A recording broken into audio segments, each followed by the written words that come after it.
انسانیت جس پہ ناز کرتی تھی وہ فاروق اعظم عمر بن خطاب تھے۔ جب حضور اکرم صلی اللہ علیہ وسلم سے دارالارقم میں پہنچے، دروازے پر سیدنا حمزہ رضی اللہ تعالیٰ عنہ کھڑے تھے، کیونکہ جب وہ اپنی بہن کی گفتگو سن کر متاثر ہوئے اور بہن کو کہا کہ بہن کے سامنے کلمہ پڑھنے لگے، اشہد ان لا الہ، تو بہن نے آگے بڑھ کے منہ پہ ہاتھ رکھ دیا، کہا کہ اگلا جملہ ان کے قدموں میں جا کے پڑھنا۔ کہا کہ اب میں جانا چاہتا ہوں لیکن آپ میرے ساتھ چلیں۔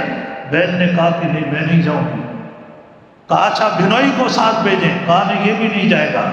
کہا اچھا پھر یہ تمہارا استاد حضرت خباب بن ارد جو تمہیں قرآن پڑھا رہا ہے اس کو میرے ساتھ بھیجیں۔ کہا کہ نہیں، یہ منزل عشق ہے، اس پہ اکیلا جانا ہوگا۔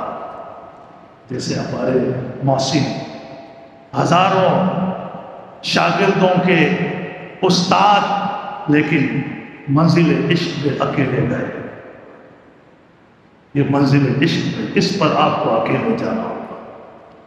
کہا یہ منزل عشق ہے، یہاں اکیلے جانا ہوگا اور اس حال میں جانا ہوگا جس حال میں تم میرے در پہ آئے تھے، وہی تلوار ہاتھ میں پکڑائی جس تلوار کو لے کر وہ اپنے بہن کے گھر پہ آئے تھے۔ کہا اسی طرح یہ ننگی تلوار ہاتھ میں لے کر حضور کے در پہ جائیے۔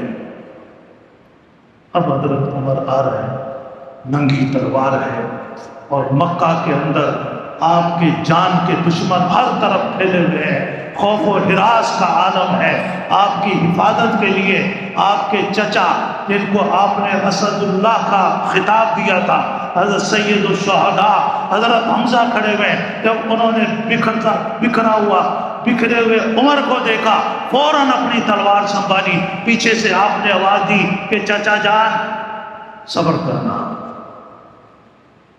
دیکھتے ہیں کس نیت سے آیا ہے۔ حضرت عمر داخل ہوئے، آپ نے پوچھا کیسے آئے ہو، تو وہ آ کے کلمہ پڑھنے لگے۔ آپ نے فرمایا لگتا ہے مسلمان ہونا چاہتے ہو؟ فرمایا مسلمان کس کو کہتے ہیں، اسلام کس کو کہتے ہیں؟ میں تو یہ فیصلہ کر کے آیا ہوں زندگی کے باقی تمام لمحات آپ کے قدموں میں، آپ کے اشاروں پر، آپ کی غلامی میں گزارنا چاہتا ہوں۔ یہ ہے جس پر انسانیت فخر کرتی ہے، انسانیت فخر کرتی ہے۔ سیدنا عثمان ذی النورین پر انسانیت فخر کرتی ہے، سیدنا علی المرتضیٰ